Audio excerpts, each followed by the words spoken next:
The Lakers have been acres this season with these rotation guys all missing significant time over the course of the season. Rajon Rondo, 34 games, the most obviously.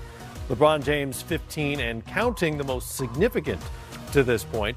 LeBron is practicing but did miss his 16th straight against the Suns. Likewise, Kyle Kuzma, Tyson Chandler, both sitting out. More shots for Brandon Ingram against the Suns, and here he is going to work. Smooth fadeaway right there. Can be a very smooth player. How about Devin Booker? Just gets hung up in the air and decides to flip it up, and somehow it drops. He had 21. Lance Stevenson gets Kelly Oubre with a hesitation, finds JaVale McGee, and Lance was just warming up. Lance will make them dance. Well, Lance will do much more than that as the highlight progresses.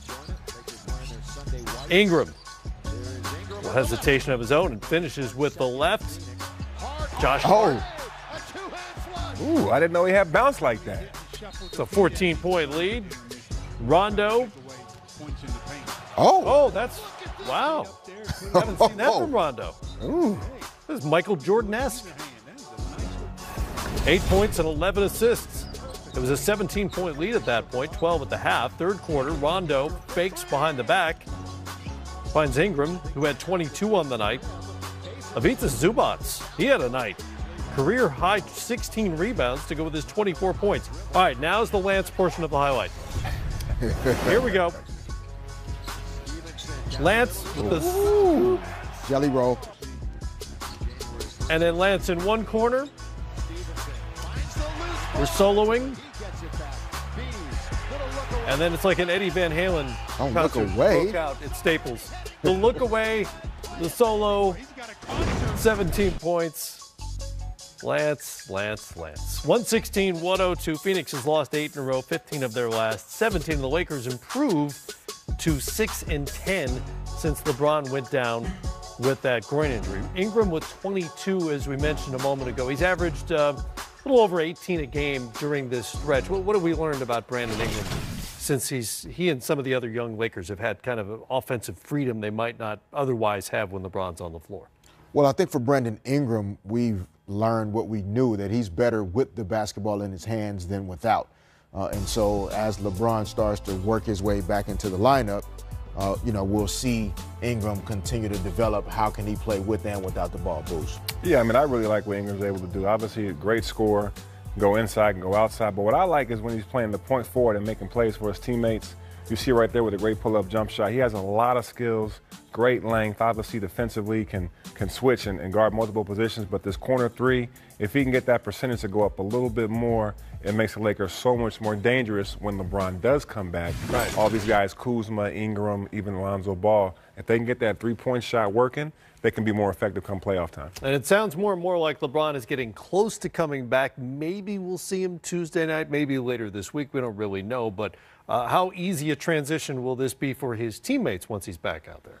I don't think it'll be easy necessarily, but I do like where the Lakers are in terms of LeBron coming back soon. Not sure about Lonzo Ball's current status in terms of how soon he might be back. Right. But most of these guys are going to be back soon, right around All-Star break, maybe right after.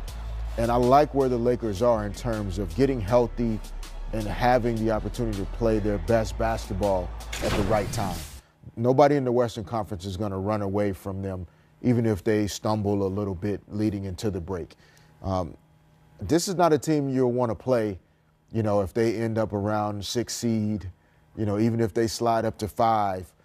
I don't think you're going to want to play a healthy Lakers team in the playoffs with LeBron on the floor. I just don't. And a lot of these guys that have found their rhythm and their presence with him out of the lineup, Zubac, Beasley's had some good nights, Lance Stevenson. Lakers are going to be in a good spot. Yeah, you don't want to see him. They got to get there first. True. You got to make that happen. Well, unlike the Lakers, the Wizards' record. Kyle Kuzma, JaVale McGee, both out tonight for the Lakers as they face the Phoenix Suns. Of course, LeBron James has missed the last 15 games, and Rajon Rondo has missed 34 games this season. Here's Luke Walton ahead of tonight's matchup. Kuzma and LeBron, they'll play when they can. They're not they're not out with things. I mean, Kuz tried to play through this last game, and we saw he just couldn't get the job done. So instead of having him limp around out there, let's get him healthy enough to where he can help our team win. And we have other guys that are going to get more opportunities now, and they need to step up. And we believe that they will. But it's, there's certain things you can play through, and there's certain things you can't. And if you try to play through things that you shouldn't be, you're more likely to get hurt, and more likely the team doesn't get a win anyway. With that, let's welcome in Tanya Ganguli of the Los Angeles Times. Tanya, great to have you. Look, LeBron won't play tonight, but he went through contact drills on Saturday. Is there an expectation on when he'll return? Not yet. We're still kind of waiting to see how he does through those contact drills. Saturday was the first time Luke Walton actually saw him doing contact drills. It was the first time he did it with the Lakers. So I think at this point it's just a matter of, with groin injuries, you have to be careful. You have to see how it reacts to every step of the way, and the Lakers are going through that process right now. So no Lonzo Ball, also Kyle Kuzma out tonight, no JaVale McGee. But to Kuzma, how serious is this hip injury that has him out tonight? Kyle Kuzma's been dealing with this for a little over a week now, and he's a guy that, Kobe Bryant is his idol. He's a guy that wants to play through everything. So he was playing through it, and I think in their last game they just reached a point where everyone could see that it was affecting him too much. Luke Walton told him during the weekend that if you're moving like you did on Thursday, I don't want you out there. So they came to that decision that it's only going to hurt him to be out there. I think it's serious in terms of that because the Lakers have been missing so many guys, and this injury situation just keeps snowballing for them. But Kuzma should be better as he gets a few days off. Yeah, the Lakers 5-10 without LeBron. Is there a sense of disappointment in the way that this young core has performed in LeBron's absence? I think that there's understanding because it's not just been LeBron. They've been missing Rajon Rondo, then they lost Lonzo Ball right when Rondo was coming back. So the injury situation has just been really tough for everyone to go through. I think Luke Walton, I asked him today, how do you address this so that your young players don't give in to the frustration you can feel?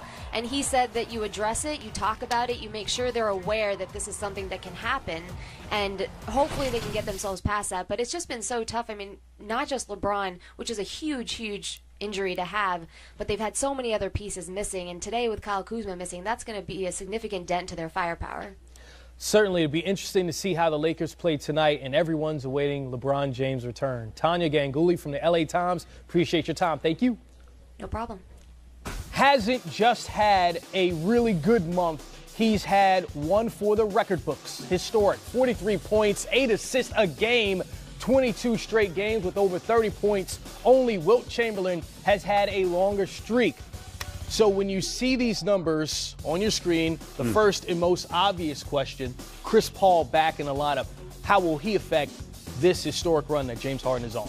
Well, I think he'll affect it some from the standpoint, but he'll affect it positively because if you're James Harden, one of the issues you saw in Game 7 in that conference final last year without Chris Paul is he just got fatigued down there. And he just didn't have the legs because of the physicality. Chris Paul gives you another dynamic playmaker and scorer, and that's something that this group has missed. Remember, James Harden, I don't know how long that streak is, but all those points he scored without having anybody assist on him. And I don't care how great a player you are, it's comforting to have an all-NBA performer that can go out and carry some of the load. Plus, you factor in that these two guys have developed a great chemistry together after leading the league in wins of seasons ago. So I can tell you, James Harden might be the happiest guy on that Rockets team outside of maybe Chris Paul that he's back. I would have to agree with Greg. I mean, James's usage rate is off the charts right now.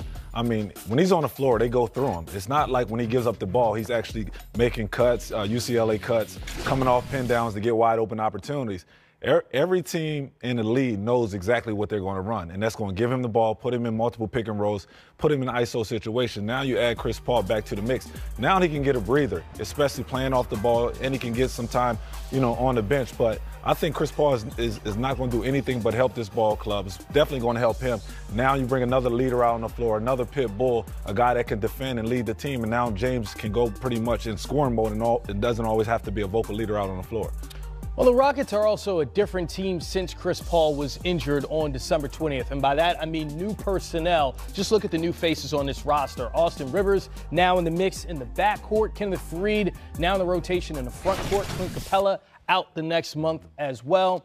How will things change for these new players in the rotation as Chris Paul comes in, because their roles will change a bit? You know what? I don't know that they will. I will say, first, give Daryl Morey a lot of credit to be able to go and get two quality players like Rivers and also Faried to come in. Again, not that they're going to give you the same kind of production, but, man, they take a huge load off having some veteran guys that are unafraid of the moment that can make the plays that are necessary, right? Faried can finish at the rim. He can help you control that defensive backboard, and that's going to be critical, and he gives you some frontline defense. Austin Rivers is a guy that can get electric offensively himself. I think comfortable scoring. I think his scoring is going to go up with Chris Paul. Yeah. Because Chris is not going to look to score as much as James, and I do think that James is looking forward to this, in part because their goal ain't to just get numbers. They feel like they still got a chance to win a world championship if they can get everybody healthy. You think about getting those two new guys incorporated, and then when you get Capella back, how much more depth this group could have. Yeah, and the thing that we don't talk about with Austin Rivers is his defense. I think his defense on the defensive side of the game, he's really showed his impact on this Houston Rockets team, especially when you lose the defenders that they lost last year. So I think when they went out, they got two veteran players, guys that know how to play and can play with anybody. I think when Austin first got there, Coach D'Antonio would tell him, hey, be more aggressive on the offensive end, shoot more.